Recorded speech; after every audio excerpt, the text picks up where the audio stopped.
うわこれ関節になって不人怖いよね。白川隆二が解説する合気道と中国武術。沖縄で宮平保に披露した合気道、体で味わった中国武術。何が似ていてどこが違うのか。クロスロードエボリューションブルーレイ撮影で体験した内容を白川隆二自身が検証する。今回は蹴りへの対応。蹴りに対する動きも面白いのがあったので、ちょっとエボリューションしたいと思います。はい、こうミドルキック来た時にさばき方はやっぱ合気道でも同じでこう円で回る時やるっていうのは共通したんですけど、この後のアプローチなんですよね。こっから普通合気道的だったらこうさらに回して落としたりするんですけど、もう宮平先生もすごいです。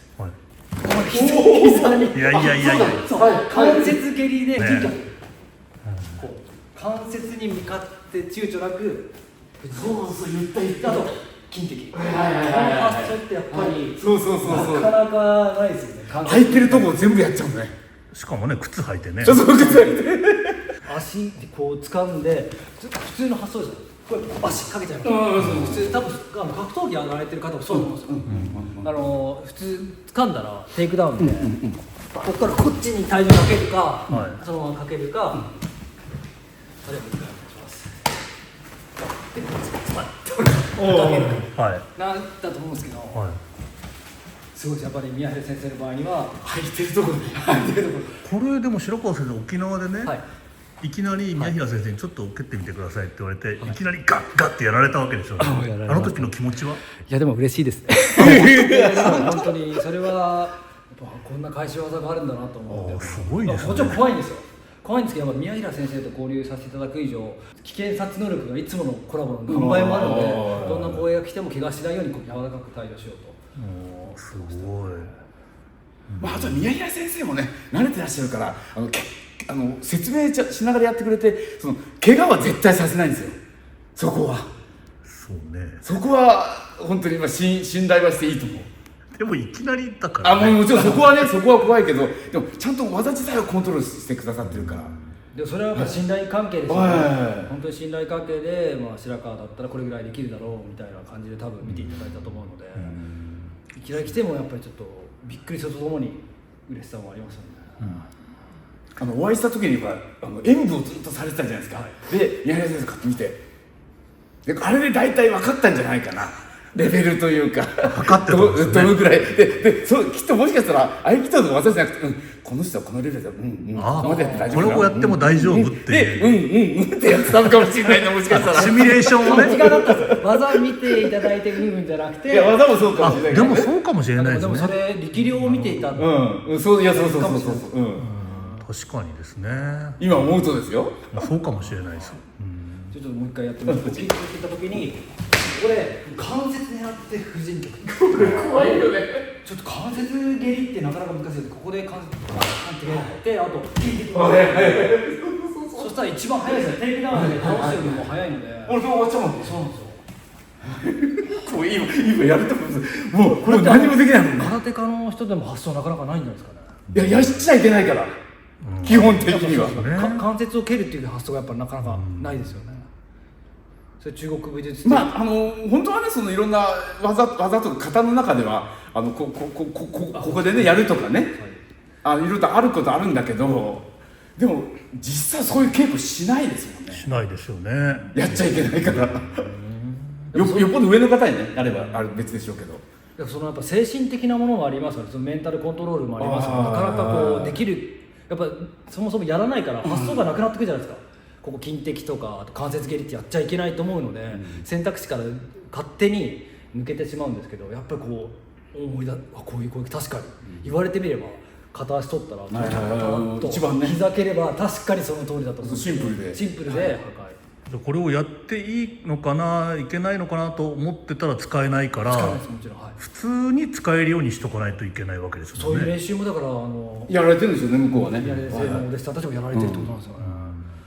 だからやっぱメンタルの部分もすごいなと思いましたね。筋的蹴るよっつっても実際に蹴る練習しないとなかなか蹴れないと思うんですよ。あと関節も蹴るよって言っても実際に関節を蹴らないとそういう、ね、実際使えるように相手動いてますからね。そうなんですよね。だから動いてるところでちゃんと関節プロテクターつけて多分関節蹴りまくってると。そうなんですよね。でもこれは僕体験したくないね。体験監督もこれいやでも見ててこれそういや嫌ですよ。ものすごい嫌ですよ。もちろんコントロールしてじゃあ一応形だけはいちょっとこれちょっとそうなんですよ。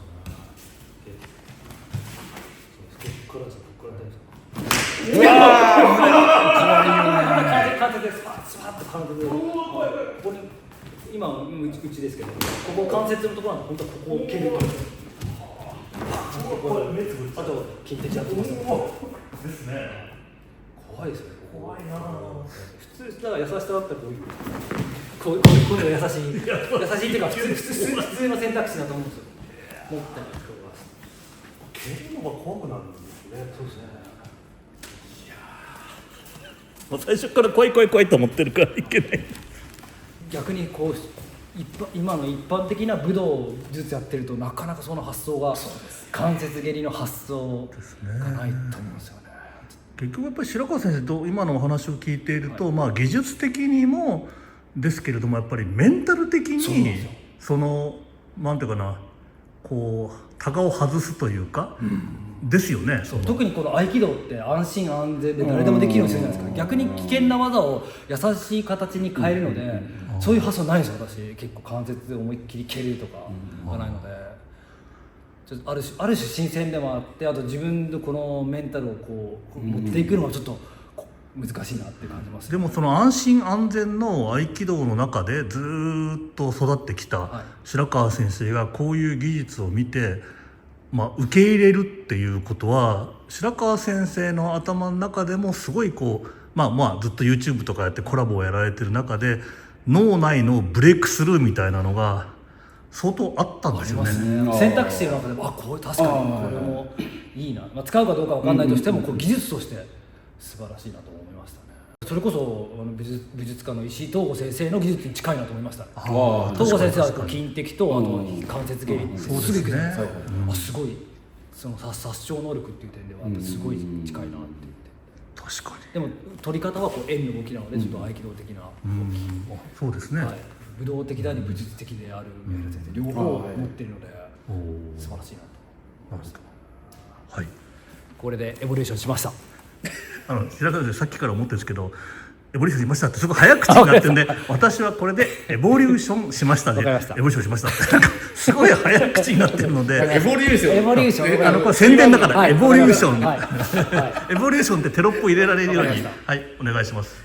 私はこれでエボリューションしました。はい、ありがとうございます。すごいな。で実際宮平先生の蹴りを受けるっていうのは本当この体感するっていうのはもう何よりの価値ですからね。嬉しいです。ありがとうございます。でもあの時ね宮平先生は普通はなんかこうやって受けますけどってなんかそう珍しいね。そうあれが昔の体格式のね闘技的な動きしてるんですよね。こう動きっていういや40年前は40年ぶりっていうかこれですよ。これですよ。これあれ新鮮でしたよね。そう嬉しいですよね。宮平先生こういう動きされるのかな。昔はあっておっしゃって40年前ぐらいにやってました。格闘技的な動きメンタルそれでも貴重映像ですよ。いやそうね。本当に。であれも宮平先生の歴史の一つだからね。そうですよね。ありがとうございます。はい、ありがとうございました。まだあります。まだあるんですね白川先生。まだあります。はい。どんどんエボリューションしていきます。白川隆二が進化したクロスロードエボリューションブルーレイボックス、ぜひお買い求めください。あなたもきっと進化する。白川隆二と石井東吾が宮平保の中国武術を徹底体験。ブルーレイディスク4枚組全6時間半絶賛発売中。